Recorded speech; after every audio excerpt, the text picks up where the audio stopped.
Hello students, good afternoon all of you.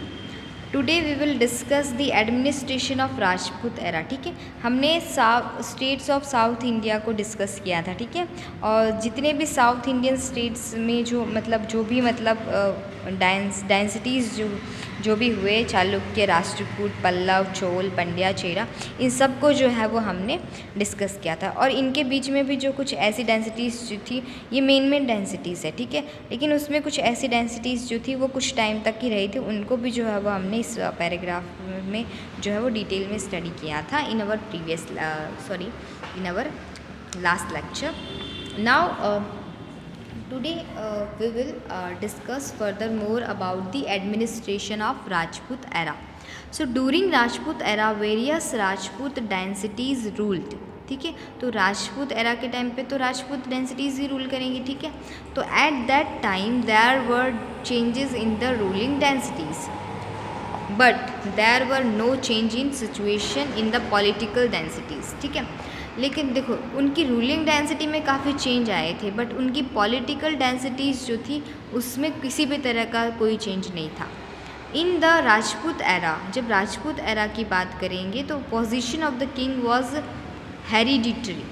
ठीक है, मतलब हेरिटेज मतलब विरासत के तौर पे मतलब दिया. हेरिडिटरी किसको बोला जाता है, मतलब विरासत में. जैसे कि कोई किंग है, उसका सन ही जो है उसके बाद उसका किंग मतलब वहाँ का किंग बनेगा उस पर्टिकुलर स्टेट का, तो उसको मतलब position of the king was hereditary, यानी किंग की पोजीशन विरासत के तौर पे उसको दी जाती थी. मीन्स अगर उसका जो मतलब फादर है किंग है तो ही जो है उसका सन जो है वो किंग बनेगा, अदरवाइज़ वो किंग नहीं बन सकता.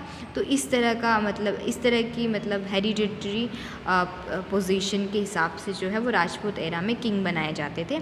It was not necessary that only the eldest son of the king could became the ruler. और ऐसा भी ज़रूरी नहीं था कि एल्डेस्ट सन जो बड़ा एल्डेस्ट मतलब जो बड़ा बेटा होता है वही राजा का, वही जो है वो नेक्स्ट किंग बनेगा. ठीक है, ऐसा ज़रूरी नहीं. King use to make any one of his sons as the yuvraj. ठीक है, तो मतलब जो भी युवराज होते हैं मतलब सन जो होते हैं किंग को, उनको युवराज कहा जाता है. तो वो उन सन में से किसी को भी जो है वो युवराज बन जाता है एक बार, उसको युवराज की उपाधि के बाद जो है उसको किंग बना दिया जाता है. तो किंग जो है वो अपने सन में से चूज़ करता है कि कौन जो है वो किंग बनने के लिए अवेलेबल है. ठीक है, एबल है कि नहीं मतलब, और हीज़ मतलब उसमें वो एबिलिटी होनी चाहिए कि वो किंग बन सके, तो उसी को जो है वो किंग बनाता है. ऐसा ज़रूरी नहीं है कि एल्डेस्ट सन को जो है वो किंग बना दे. और ही इज़ सक्सेसर. ठीक है, या फिर उसका सक्सेसर भी बना सकता है. Who later on became the king, तो वो उसको युवराज की उपाधि दे देता है, या फिर बाद में पहले से ही ऐसा अनाउंसमेंट कर देता है कि मेरे बाद जो है वो मेरे बेटों में से ये वाला बेटा जो है वो पर्टिकुलर सन जो है वो किंग बनेगा, ऐसा बोल दिया जाता है. There were instances which show that people और courtiers used to elect और select the king of their choice. ठीक है, तो यहाँ पे कुछ ऐसे इंस्टेंसेस होते थे. ठीक है, जिसमें क्या करते थे जो लोग और उनके जो दरबारी होते थे, ठीक है, उस पर्टिकुलर स्टेट के पीपल या फिर कर्टियर्स जो होते थे वो यूज़ करते थे और इलेक्ट और सिलेक्ट करने के लिए किंग ऑफ देयर चॉइस. उनकी चॉइस का राजा जो है वो कौन पसंद करता था, पीपल और कर्टियर्स. ठीक है, like king Yashaskar of Kashmir. Kashmir के जो किंग यशास्कर थे was chosen by the committee of Brahmins. तो ब्राह्मीण जो पीपल्स जो थे उनकी जो कमेटी थी उन्होंने जो है वो किंग यशास्कर ऑफ कश्मीर को चूज़ किया था. Ministers were of 2 types eight that time. तो उनके टाइम पे 2 तरह के मिनिस्टर्स थे. First Amatya ministers and second is secretaries. ठीक है, तो अमात्या में बहुत सारे मिनिस्टर का जो है ये कलेक्शन होता है. ठीक है, इसमें बहुत सारे मिनिस्टर्स इंक्लूड होते हैं अमात्या में. सेकेंड है सेक्रेटरीज, उनके सेक्रेटरीज होते थे. अमात्याज जॉब वॉज, अब देखो 2 तरह के मिनिस्टर्स होते थे. तो अमात्या का जॉब क्या होता था, was to negotiate and do politics, and secretary's job was to fight and make peace। ठीक है, तो अमात्य क्या करते थे, नेगोटिएट करते थे और पॉलिटिक्स मतलब पॉलिटिक के रिलेटेड नेगोटिएट करते थे कि कौन जो है वो राजा बनेगा कौन नहीं, और पॉलिटिकल जो काम होते थे वो कौन करते थे, अमात्य। सेक्रेटरीज का जॉब क्या होता था, फाइट एंड मेक पीस। ठीक है, उनको मतलब लड़ाई करनी होती थी, मतलब कोई भी अनराइट चीज़ें हो रही हैं, ठीक है, मतलब अनजस्टिस हो रहा है तो उसके खिलाफ वो फाइट करते थे, और मेक पीस और शांति बनाए रखना, ये सारे काम किसके थे, सेक्रेटरीज के काम थे। The final decision on the every policy, the final decision on every policy was taken by the king. तो जो भी पॉलिसी वो लगाते थे वहाँ के स्टेट के लोगों पे, तो उस पॉलिसी का जो फाइनल डिसीजन है वो कौन लेता था, किंग लेता था। एट दैट टाइम द ब्यूरोक्राट्स ठीक है, ब्यूरोक्राट्स जो थे ऑफ द रिज़ाइम, तो वहाँ के जो रिज़ाइम के ब्यूरोक्राट्स होते थे वो क्या करते थे, वर होल्डिंग पोजीशंस लाइक महाप्रतिहारा, यानी वहाँ के जो रिज़ाइम यानी कि वहाँ के जो मतलब जो राजा महाराजा जो लोग थे, वहाँ के जो किंग थे, वहाँ के रिज़ाइम के किंग क्या करते थे, होल्डिंग पोजीशन ऑफ महाप्रतिहारा और दंडनायक। ठीक है, तो दंडनायक उनकी उपाधि थी और महाप्रतिहार उनको क्या बोला जाता था, या तो महाप्रतिहार राजा बोला जाता था या दंडनायक। The head of the town council was called the mayor, that is nagarpati. नागरपति जो है उनको मयोर कहा जाता था। ठीक है, और वो इस टाउन काउंसिल के हेड थे। ठीक है, टाउन काउंसिल के जो भी हेड होते थे उनको मयोर या नगरपति, ठीक है, वो कहा जाता था। Village institutions occupied a very important place during the Rajput rule. ठीक है, तो राजपूत रूल में विलेज इंस्टीट्यूशंस यानी विलेज को इंस्टीट्यूट किया जाता था, they occupied a very important place during the Rajput rule. These institutions had developed so well that ग्राम पंचायत, अब देखो इन इंस्टीट्यूशन में कौन कौन से जो डेवलप इंस्टीट्यूशन है, gram panchayat remained important even at the time of Mughals. ठीक है, तो उसमें जो ग्राम पंचायत इंस्टीट्यूशन है वो जो है वो मुग़ल टाइम तक जो है वो काफ़ी इम्पोर्टेंट बना हुआ था। ठीक है, राजपूत एरा से लेके मुग़ल जो थे उनके शासन काल तक जो है ग्राम पंचायत जो है वो काफ़ी इम्पोर्टेंट रहा। Just like north gram panchayat occupied an important place in south also, जैसे कि नॉर्थ में ग्राम पंचायत थी उसी तरह से साउथ में भी जो है वो ग्राम पंचायत ने अपना इम्पोर्टेंट प्लेस ऑक्यूपाई कर लिया था। इट्स हेड वॉज कॉल्ड मुखी। ठीक है, और सरपंच, तो साउथ इंडिया में जो राजपूत एरा के टाइम पे ग्राम पंचायत में जो उनका हेड जो होता था ग्राम पंचायत का, उसको मुखी या सरपंच कहा जाता था। Although gram panchayat use to give judgement in many matters, तो ग्राम पंचायत को काफ़ी सारे मैटर में अपना जजमेंट देने की छूट होती थी। ठीक है, उसको मतलब ऐसा बोला जाता था कि आपको जो है वो इन सारे मैटर के लिए जजमेंट करना है। Yet the king was the supreme authority, लेकिन फिर भी जो है वो किंग को ही सुप्रीम अथॉरिटी दी जाती थी इन जजुडिशियल system of the state.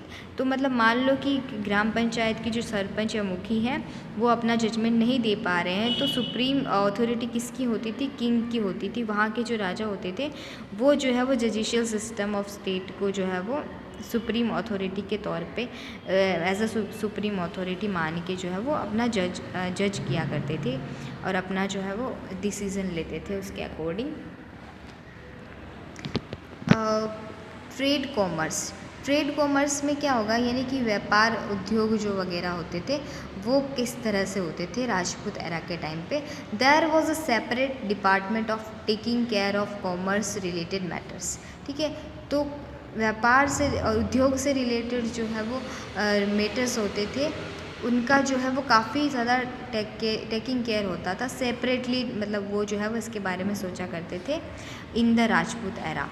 These department used to make arrangement for collection of tax over the foreign trade, decide the value of things and purchase essential commodities required in the state। ठीक है, तो ये मतलब जो separate department होते थे वो क्या करते थे, अरेंजमेंट करते थे of collection of tax over a foreign trade, ठीक है। तो फॉरेन में अगर उनका ट्रेडिंग होता था तो उसके रिलेटेड जो भी टैक्स वगैरह होते थे उनका कलेक्शन करना, उसके लिए अरेंजमेंट करना और वैल्यू को डिसाइड करना, जो भी चीज़ें यहाँ से फ़ॉरेन में जाती है या फ़ॉरेन से यहाँ आने वाली की चीज़ों की वैल्यू हम डिसाइड नहीं कर सकते, बट यहाँ से फ़ॉरेन जाने वाली चीज़ों की वैल्यू जो है वो हम डिसाइड कर सकते हैं। And purchase essential commodities required in the state, और हमारे स्टेट में जो भी एसेंशियल कमोडिटीज़ रिक्वायर्ड होती हैं उसको हम परचेज़ कर सकते हैं।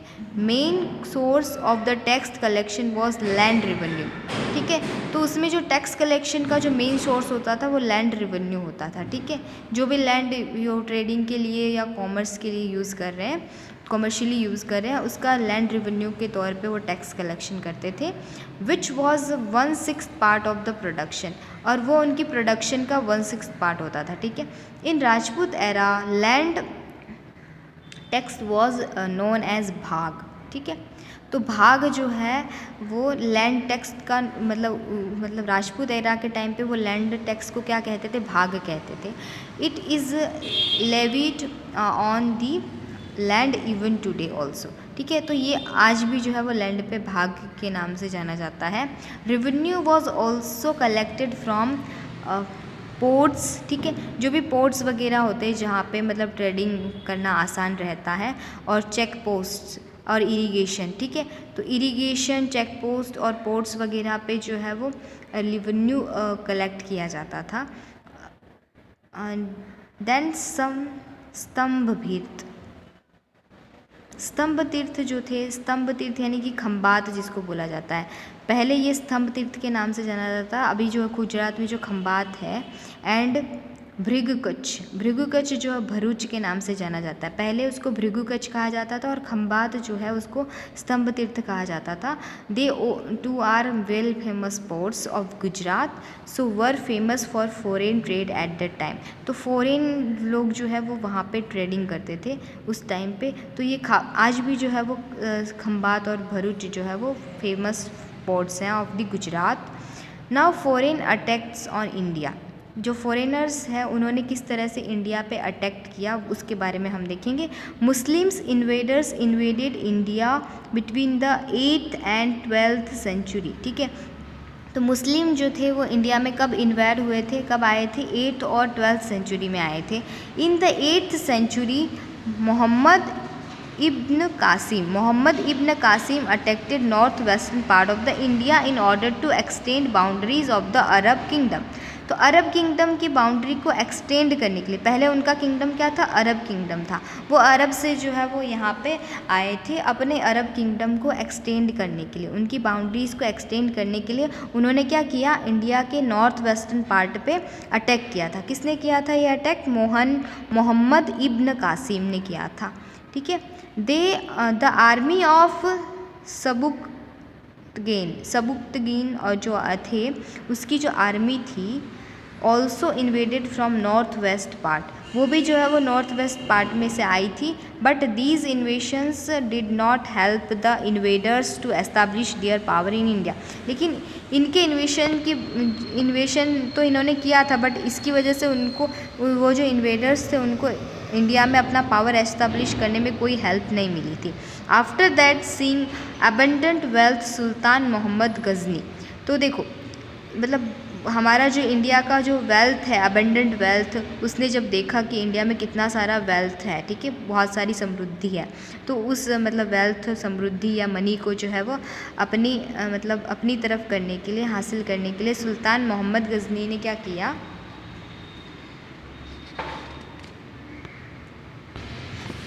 सुल्तान Mohammad Ghazni invaded India several times between, तो वो इंडिया कई बार आए, ठीक है, बिटवीन 1000 AD टू 1026 AD, ठीक है। तो मतलब करीब जो है वो 26 AD तक हुए, ठीक है, 26 ईयर AD जो तक है जो है वो सिंग अबंडेंट वेल्थ देयर, ठीक है। तो वो इंडिया में आते रहे और वहाँ के अबंडेंट वेल्थ को वो देखते रहे। The main reason of Mohammad Ghazni's invasion was, तो मोहम्मद गजनी का मेन रीज़न क्या था इन्वेशन करने का इंडिया में, इंडियाज़ अबंडेंट वेल्थ, ठीक है। तो क्योंकि वो बार बार जो है वो इंडिया के अबंडेंट वेल्थ को जो है देखने के लिए 1000 AD से 1026 AD तक जो है वो इंडिया में आते रहते थे, ठीक है।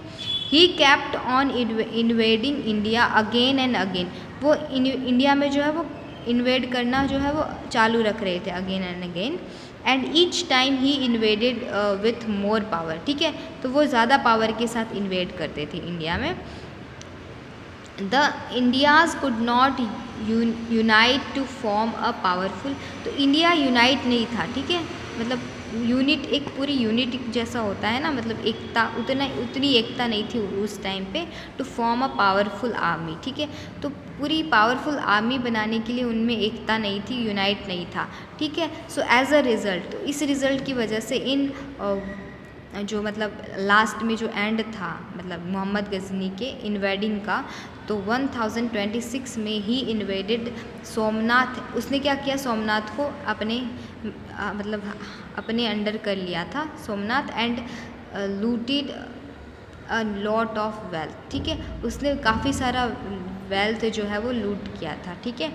And India was invaded again from same direction, ठीक है। इंडिया फिर इन्वेड किया गया किस सेम डायरेक्शन से, यानी कि कौन सी direction, north west direction, from where Mohammad Ghazni attacked about 150 years after the former invention. जो फॉर्मर इन्वेंशंस हो रहे थे, मतलब फॉरेनर्स के जो इन्वेंशंस हो रहे थे, वो इन्वेंशंस फॉर्मर इन्वेंशंस कहे जाते हैं। तो उन फॉर्मर इन्वेंशन के साथ बाद जो है वो मोहम्मद गजनी जो थे वो 150 ईयर्स जो है वो उन्होंने इतनी बार जो है वो अटैक किया था। After the death of Mohammad Ghazni की डेथ के बाद there were battles among them for power in Ghazni, but our rulers could not take advantages of these weakness, and as the power was not stable, ठीक है। क्योंकि power जो है वो उतना स्टेबल नहीं था, तो उन्होंने मोहम्मद गजनी जो थे उनकी डेथ के बाद गजनी मतलब battles among them for power in Ghazni, तो गजनी के पावर के लिए जो है वो काफ़ी सारे बैटल्स हुए थे, बट लेकिन जो हमारे रूलर्स थे उन्होंने उनकी वीकनेस का जो है वो फ़ायदा नहीं उठाया, because as the power was not stable, क्योंकि पावर जो है वो स्टेबल नहीं हो पा रहा था इस वजह से। Consequently Shahabuddin Ghori invaded India in the late 12th century. अब देखो 12th सेंचुरी के बाद मोहम्मद गजनी के बाद इंडिया में किसने इन्वेड किया, शहाबुद्दीन गोरी ने। Initially he had to suffer some defeats but finally, देखो स्टार्टिंग में जो इंडिया पे 12th सेंचुरी के बाद उसने अटैक किया तो इन्वेडिंग के लिए, तो उसको जो है वो डिफीट्स मिले इनिशियली तो, but finally he defeated Prithviraj Chauhan. लेकिन बाद में जो है वो शहाबुद्दीन गोरी ने पृथ्वीराज चौहान को डिफीट कर दिया था in the second battle at Tarai, ठीक है। तो तराई का फर्स्ट बैटल में शहाबुद्दीन गोरी को पृथ्वीराज चौहान ने डिफीट किया था, बट तराई का जब सेकेंड बैटल हुआ था तो उसमें जो है वो शहाबुद्दीन गोरी ने पृथ्वीराज चौहान को डिफीट करके अपना बदला ले लिया, ठीक है। And establish his power in Delhi, और उसने क्या किया, दिल्ली में अपना पावर एस्टैब्लिश कर दिया। सो thank you student for watching this video, keep revising this chapter, ठीक है। आप जो है वो जितने भी मैंने वीडियो लेक्चर आपको शेयर किए हैं रिगार्डिंग फर्स्ट चैप्टर, ठीक है, तो उसको जो है वो आप 1 से 2 बार जो है वो एटलीस्ट देखिए, ठीक है। हो सके तो 3 टाइम्स देखिए, क्योंकि जो एसएस में है काफ़ी लेंदी थियोरी रहता है, तो आपको उसको रिमेंबर करना ईजी हो जाएगा जब आप वीडियो जो है वो बार बार उसको गो थ्रू करोगे वीडियो को, ठीक है। सो tomorrow I will share with you the textbook exercise, so you have to just do the textbook exercise, ठीक है। जब तक वर्कबुक नहीं आ जाती है तब तक मैं आपको टेक्स्ट एक्सरसाइज ही भेजूँगी, ठीक है। तो उसमें से जो है वो आप लर्न कीजिए, ठीक है, क्योंकि जल्द ही जो है वो आपका टेस्ट 1 आने वाला है, तो उसमें जो है वो आपके चैप्टर 1, 2 एंड 9 ये पूछे जाएंगे, ठीक है। So thank you, bye.